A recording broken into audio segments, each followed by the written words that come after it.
Hello everyone! It is time for my April wrap-up. Before I get started, if you guys hear any noise in the background, please ignore it. My stepdad is building some shelves and they're metal, so it's making quite a bit of noise. About the books I read this month, I read 9 in total, and most of them were meh. There was only one book that I can say that I legitimately enjoyed.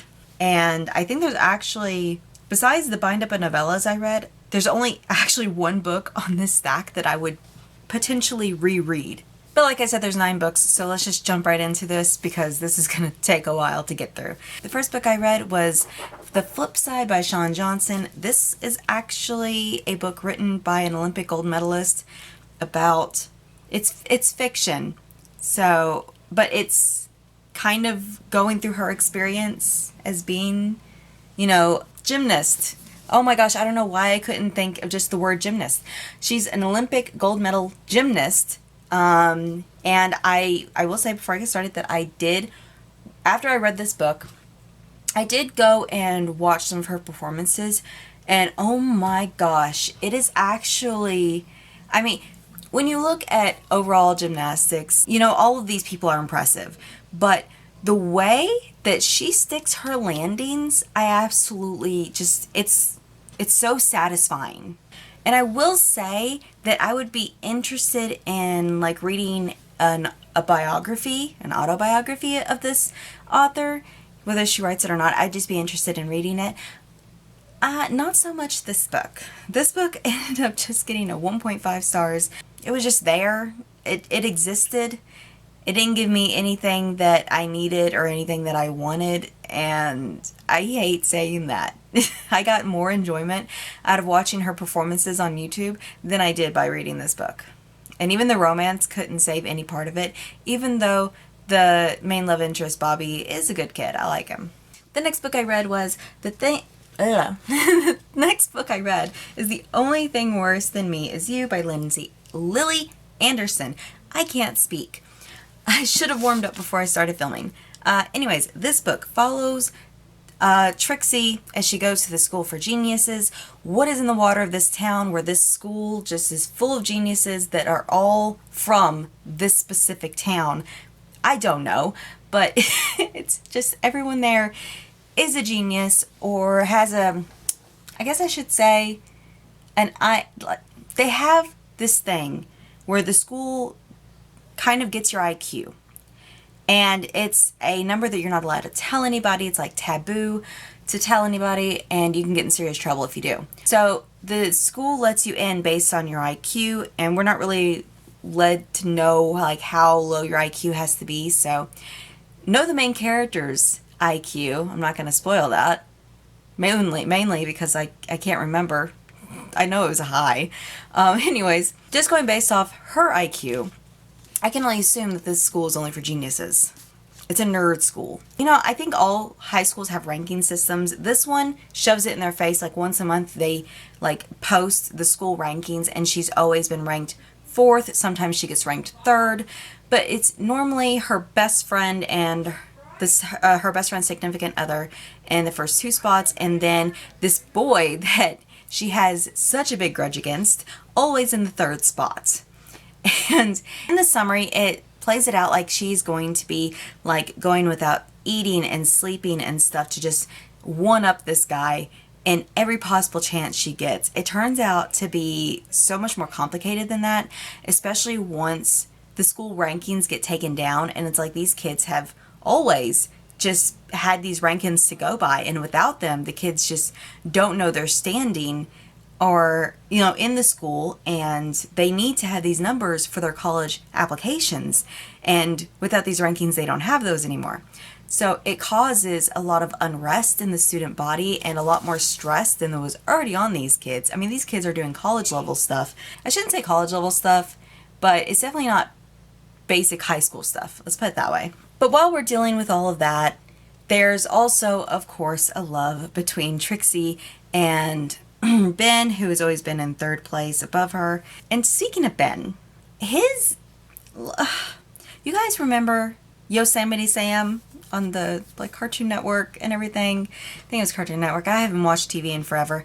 Anyways, his mustache, Ben's mustache, is compared to that. Like, it's a big handlebar mustache with like little curly ends and everything. And I'm gonna be completely honest, until he shaved that freaking thing off, I couldn't stop laughing at it. And then every time I was like, why do you have to describe this mustache in so much detail? Please just shave it off. Please do something with it. Anything. Just please get rid of it. He does eventually get rid of it, thank goodness. But what leads him to shaving it off is not really made known to us until like the very last few pages of the book. And I'm not going to spoil that, but I am going to say that the manipulation we learn about at the end of the book, it's not resolved in a satisfactory way for me. I really hated it, and I feel like there should have been a lot more backlash or a lot more not really conflict, but I feel like there should have been a lot more said to the masterminds behind this manipulation. I feel like just a lot more should have been said and done about it, and it wasn't. And because of that, it felt like it was a little bit rushed towards the end. Regardless of that, that's the only reason it didn't get a 5 stars, is because of the resolution at the end. It just wasn't satisfactory. This is a book I will 100% reread sometime down the road. I really enjoyed it. I really enjoyed the characters. Yes, they could be frustrating at points. So yeah, I highly recommend this book, and I think I may look into this author to see if she's written anything else I would be interested in, because this was a good book. I really like how it was written. The next book I read was This Is Where It Ends, and I'm not going to attempt to try to pronounce that author's name. This got a 1 star. I was very, very disappointed in this. This is a book about a school shooting, and I thought maybe it would take place over a great length of time, but I think it only took place over like 45 minutes to an hour or something, somewhere along those lines. But it's also told in 4 POVs, one of which is not even necessary until you get to the end of the book. So weird, because this one POV, this character is with 2 of the other characters that we both get POVs from constantly until the very end. So there is no reason to have her perspective at all. This book also could have been 100, actually, because of that, this book could have been like 100 pages shorter, because the story could have been told in the same way without having any interaction with this character, or not really interaction, sharing any headspace with this character. We didn't need this character to tell us anything or show us anything, and I don't actually remember her doing much of anything. She didn't progress the story at all. She didn't, like, this is the thing though, I didn't connect with any of these characters emotionally at all. I didn't care. It's like, I cared more about the shooter and the fact that no one helped him before it got to this point than I did about any of the characters, and that's including the relatives of the shooter. I couldn't make myself care. Yes, this is a sad situation, and no, I would never want this to ever happen. I wouldn't want it to ever even get close to this point. It's like, just help kids when they need help. Like, if they're not in school, that's something you can't deal with, but if they're in school, that's something you can 100% do something about. So I got very frustrated for not only the school, but the town in general. They could have, all of this could have happened in such a better way. It didn't need to end like this. So I don't even know how long it took me to finish this, but I didn't want to finish it. But I made myself do it because I was like, maybe, things will turn out in a more positive light than where I know this is going to go, because it's where most school shooting, books go. Yeah, 1 stars. I didn't like it. If I had gotten I think even if they hadn't made the book 100 pages shorter by getting rid of the POV, they could have still kept it those 100 pages, but made us feel, more connected to the characters. Even with all the flashbacks going on, that felt more like a hindrance and in a lot of points, instead of helping us understand these characters at all. But getting off that, because I'm sure that'll make somebody riot just saying what I did. The next 3 books I read was And I Darken, Now I Rise, and Bright We Burn. I'm just gonna say these were so freaking slow. And I Darken, I gave this a 3 stars. Now I Rise, Now I Rise and Bright We Burn, I gave both a 3.5 stars. So these books were good. I'm not going to talk much about these 2 books. I'm just going to say Bright We Burn, the last book of the series, I didn't like how rushed the ending felt, and I also wasn't satisfied with everything we learned about Lotta in the end. I feel like Mahmed should have known more, and him not knowing more, I'm suspicious. Now I Rise, kind of want to say my favorite, even though I didn't really like where it went either. But I liked getting so much of Radu, and Radu is like my favorite character in this series overall. And I Darken, I didn't give you guys a summary of this, but this book trilogy is a gender bend Vlad the Impaler, not really retelling, but just story. Like I've read a few reviews saying that this wasn't like very loyal to what the actual Vlad the Impaler was like. I don't know. I haven't read anything. Actually, when I was going through this, I had the urge to learn and read a lot about Vlad the Impaler and the history and the geographical area and everything, but I didn't because I needed to get through these books. And by the time I got through to the last book and through it, I was just like, maybe later. Our main character's name is Lotta, and through this book, we get to see from the moment she is born until I think they're like 16 or 17 by the end of this book. So we grow up with her. And because of that, this book is incredibly slow. It took so long to get through this book. And by so long, I mean like 4 days. But that was like 2 days longer than I wanted to be reading it, to be honest. But the pacing, like probably about, I would say 150 to 200 pages in, really sped up and got good. And once I got to that point, I just easily flowed into the second book and then the third book, and it was a good trilogy overall. I don't think I'll ever be rereading this trilogy, at least not anytime soon. Also listened to the audiobooks for these, and it is really good. I really like the audiobook. The narrator, it's only one person, but she does such like distinctive voices for all the characters, and I love it. Next book I read was Ghosts of the Shadow Market, and this book got a 3 stars. I'm not going to go too in depth with this. I didn't read Every Exquisite Thing, which is the second novella in this bind up, because I really didn't care about Anna Lightwood at that point. I read like, I think 10 pages of it, and it just felt like the same bull crap was being spewed. So I was like, I'll learn about her in the last hours. It's fine. I'm not going to read this novella. I don't regret that because I kind of just read a summary of it and I was like, oh, I didn't miss much past where I read. I don't really have a least favorite of this book, but I do have 3 favorites. As for favorites, I have 3.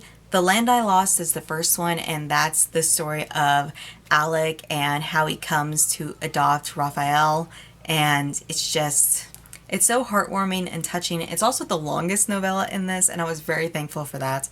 I needed to stay with Alec and this little child for so much longer than they let us. I loved it so much. The second one I liked the most was The Lost World, which is where we pick up, I think, 4 months after the Dark Artifices, and we're with Ty and Livy as they're at the Skullomance. Is that what it's called? I think so. But it just follows Ty and Livy as they're trying to like test out her abilities and whatnot. And it ends in such a little heartbreaking way because Kit's involved too. I don't want to spoil too much. Kit's involved very minimally, and just what he does for Ty just goes to show that Herondales truly only live once, no matter how much it pains them. And I feel like with Ty, given the fact that I don't think it's ever confirmed that Ty is autistic, but he just gives off those vibes, and I think a lot of people have come to that conclusion as well, that he may be autistic. But because of that, it's so much harder for him to express his true feelings for Kit. So it's like in The Dark Artifices, it's just brushed over and he completely ignores it and even gets angry. And in this, it just shows that even though, like, Kit understands and he's just going to keep helping him as much as he can. And it's just, I love Kit so much. I want the world for this boy. The next one I liked was a weird one, Forever Fallen. And that brings so many things. I need to reread The Mortal Instruments, because what is it? Tual, the other world or whatever. I forgot that existed.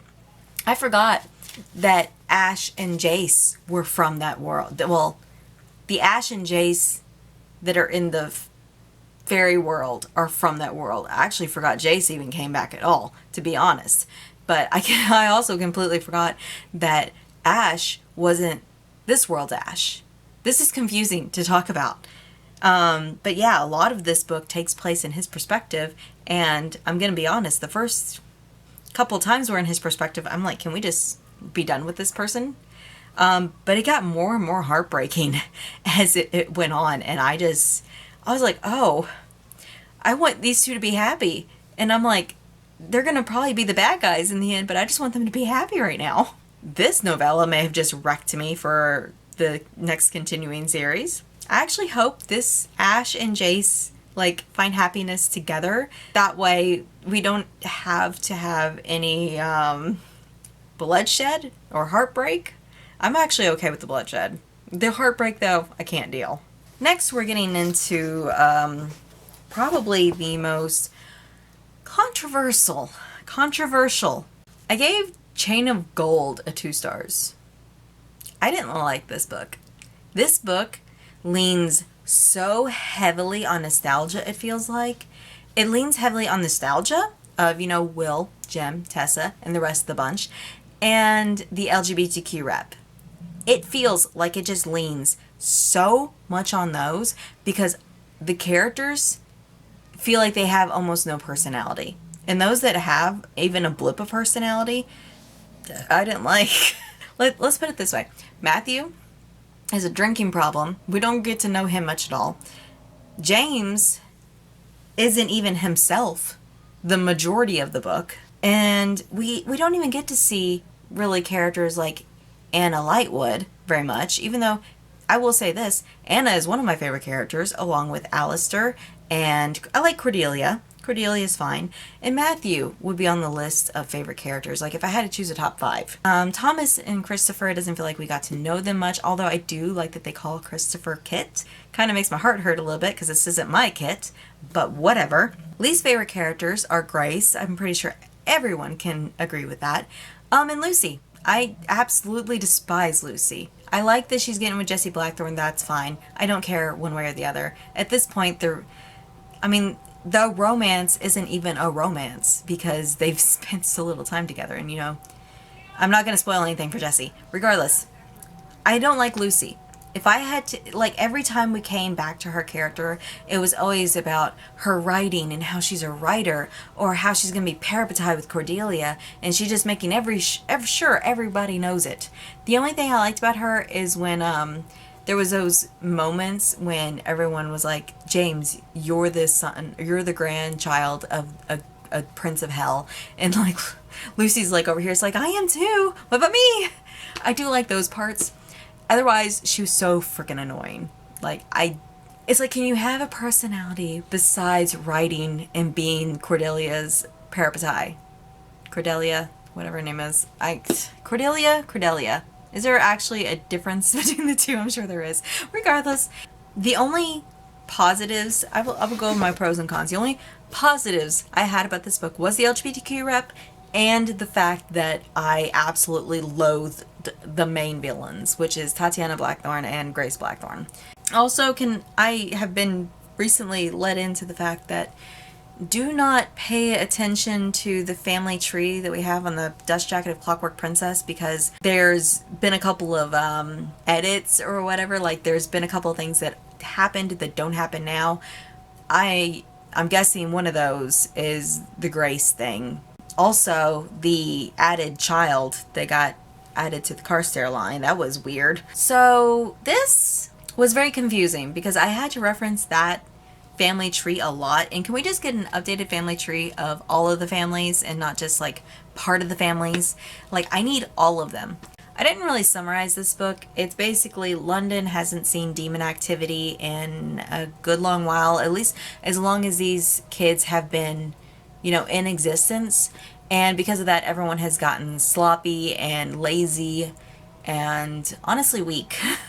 I'll touch on that in a second. All of a sudden, Cordelia arrives, and all demon activity starts again. I don't see why no one made that connection, you know. I'm not sure if there is a connection. But Grace also came at the same time, so that should really be where people's eyeballs go, considering they're living in a house that was used for demon breeding and still has demons in it and is so dilapidated that it's unlivable. But the Clave and the Enclave are just morons. Let's just be completely honest and transparent with that. They're morons. No generation has ever had a good Clave and Enclave. I think the best we're going to get is when Alec takes over. So yeah, it's just James and his merry group of friends trying to figure out what the demon is that's attacking and poisoning everybody, why they showed up now of all times, and what is the best way to stop them when it is way out of their league. Because apparently, even though they promised not to tell, telling the parents just wasn't an option. I'm gonna be completely transparent. There's some people they tell some of the details to that's not their parents, that it's like, okay, you could have given your parents this exact same explanation and you wouldn't have been going against your promises or oaths at all. You guys are just stupid. Like, there's no reason you couldn't tell your parents the bare minimum of what was going on. And I could understand if their parents had been anyone else but Will and Tessa and Gabriel and Cecily and Gideon and Sophie and all of them. It's like, these are your parents. You can trust these people to take care of everything. So why aren't you? You're just, at this point, you're just being frustrating because there's no reason to keep the secret to the extent you're keeping the secret. But back on the weak thing. That was my summary. Back on the weak thing. All of these characters are weak. And I am so used to, especially female characters in Cassie Clare books, being so incredibly strong and strong-willed and just badass. So what happened in this book where Cordelia and Anna are the only ones that could be considered badass? And Cordelia, it's like only after she stops trying to win everybody over, after she starts actually trying to help for the greater good, she gets badass. Before that, she's kind of like, why does this character exist? Anna is just awesome. I love Anna. Lucy, we don't get to see much of her fighting, but it seems like everyone's just like pushing her to the back with Grace so they can protect her. It's what it feels like. Grace is probably the epitome of weak characters in this. I know a lot of people hate her because of everything she's doing, but when you actually like stop and think about Grace, she is just being so easily, it's like Stockholm syndrome. It is Stockholm syndrome. And the fact that she just loves her brother so much. Like, I don't know if that's a romantic way. I was watching a few book talks and like reading vlogs and stuff, and a couple of people mentioned that it could be that she loves her adoptive brother in a romantic way. And I can kind of see that now that I stop and think about that. So that could be why she's letting herself be dragged into all of this. Do I think that is a saving grace for her character? No. She's still a horrible person and I'll never like her. Let's move on to the next book. The last book I read was We Contain Multitudes by Sarah Hinster. Not sure if I said that name right. This book is interesting, and it went from a 3 stars to 1 stars in like 50 pages. Actually, if I could give this less than a 1 star, I would, because this had so much potential and the author shot it to death. To summarize, these two boys that, mind you, are in the same high school, they're doing an English project that makes them pen pals, so they write letters back and forth. One of the characters is in his senior year, the other character is in his sophomore year. Joe is in his sophomore year, Carl's in his senior year. And they have to write letters back and forth to each other at least once a week. And just, they have, you know, the teacher lists like topics they can talk about, or they can just talk about anything they want. And this book is told in those letters. Like, everything is letters written back and forth between each other. And that would have been fine if they weren't in the same school and if they weren't doing some things together. And then the letters were just reiterating and explaining what had happened, like their feelings in those moments. And that doesn't flow right. I got over it, but especially in the beginning, it really bothered me because it's like, these two were in this same spot doing the same thing at the same time. Why didn't we just get that in the regular book format? And then you write a letter later on explaining what the characters felt in that moment. Like them explaining it to the other character.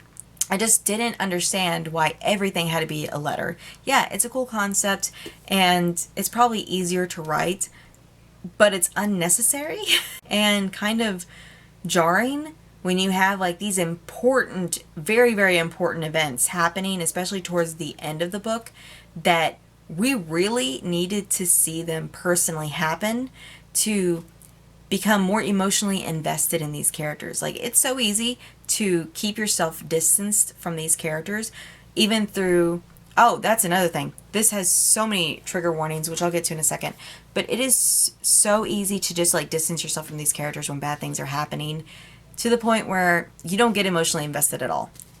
Warnings though. There's warnings for rape, drug use, alcoholism, you know, drunkenness, I don't really know the term for that, child abuse, and neglect. I didn't think of neglect until now, but 100% neglect is in this. Honestly, all the parents are freaking neglectful, no matter in what sense you think of. They're, and when I say child abuse, I do mean mental, physical, and emotional. All of them. The trifecta of abuse. This is, all of it has been in here. And because it's told in the form of letters, you are given, you know what's going on, you know the abuse is happening, you know who's doing it, but you're so far distant from the actual event that it means nothing. In the context of this, it's like, yeah, you feel bad that it's happening, but through the entire book, you're just like, why is no one doing anything about this? Because more people find out as the book progresses, and it's like, why are none of you doing anything? You're just going about your lives like nothing had been revealed to you at all. And that was probably one of the most disgusting things about the book. The most disgusting was the rape. Just because you're drunk and don't say no, it doesn't mean that is a yes. Like, when you're drunk to the point that you are barely functioning, in no way, shape, or form can you have sex with somebody, and even though they don't say no, you can take that as a yes. And this is a male getting raped. So it goes both ways, people. It's not just because the girl wants it and the guy doesn't say no that it just is automatically a yes. Most of the guys I know just think about sex 90% of the time, but at the same time, that does not mean yes, just because they would say yes. The circumstances of it are disgusting. The emotional baggage that is in it is also very disgusting, not between the two characters themselves, but their friend group. And it's just, why did this need to be included? I'm going to tell you right now, that felt like a drama point. That felt like, okay, we haven't had enough drama in this, because apparently child abuse, drunkenness, drug use, recreational or otherwise, that isn't enough. That isn't jarring enough to have in a book. Let me tell you this right now. Everyone in this book frickin' drinks. Half of them seem to be on some kind of drug or doing drugs, recreational or otherwise, including the parents. We have very few moments of lividity. Like, the most amusing thing is just when they're explaining one of the Joe's clothes and the little geeky stuff he does, which is cute. But there's also bullying. I forgot. There's trigger for bullying as well. Because there is so much bullying that should not be happening inside a school system. I mean, was my school like one of the few that had like teachers monitoring the hallways like constantly? There was no bullying in my school. If it happened, it was outside of the school. Inside the school, no bullying happened. There was teachers at every single doorway and at the end of the hallways until we got to and from our classes. And even in the classes, there rarely were we left without a teacher or a student teacher that was there to keep the kids, I guess, under control or something, just being watched. I'm from a very country town, so maybe that has a lot to do with it. But we were never left alone long enough for anybody to be bullied. I don't know what these high schools are doing, but y'all need to get your shit together, because this is not how high school is run. This boy should not have to worry about being chased down by bullies on or off campus just because the teachers are blind. And apparently, like, the entire student body seemed to know. So why it took so long for someone to say something, I don't understand either, because according to this book, it's been happening for 2 years. And I got really heated with this book. This book pissed me off because I was so I was really enjoying it. Like, I wasn't attached to any of the characters or anything, but I was enjoying it. It was going to stay on my shelf. I was like, this is a good format.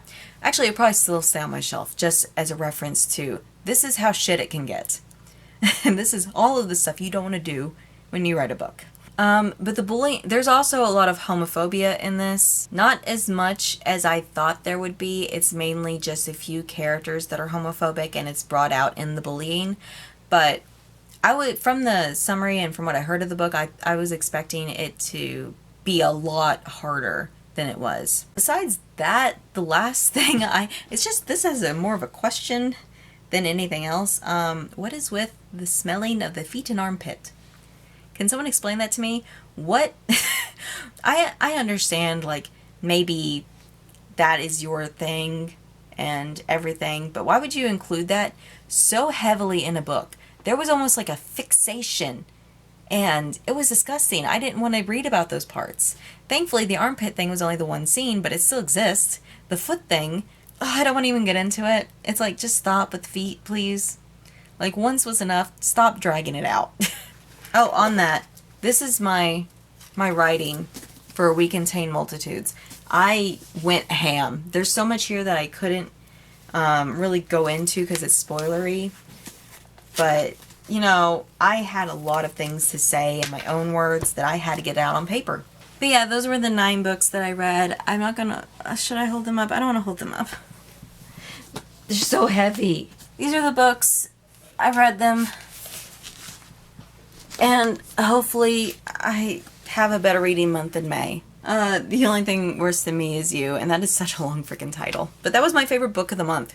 My least favorite book, I think, would have to be We Contain Multitudes, because the beginning of this book to the very end, like, to like 100 pages towards the end, I was like, you know, there may be a lot of drugs and drinking and tomfoolery and just bullying, homophobia, and all the child abuse. There's so much in this not to like. I was like, I'll still probably give it a 3 stars. We'll see how it goes. But then, like, the more I read, the format just kind of bothered me more and more. So I was like, 2 stars.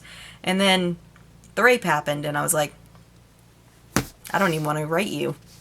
But I finished it. It was close enough to the end that I just finished it. But yeah, that was my reading wrap up for April. I'm so tired, if you guys can't tell. I'm so sorry. I have no energy. But yeah, I will talk to you guys next month. Possibly. I don't want to promise anything, but I'll try. Bye.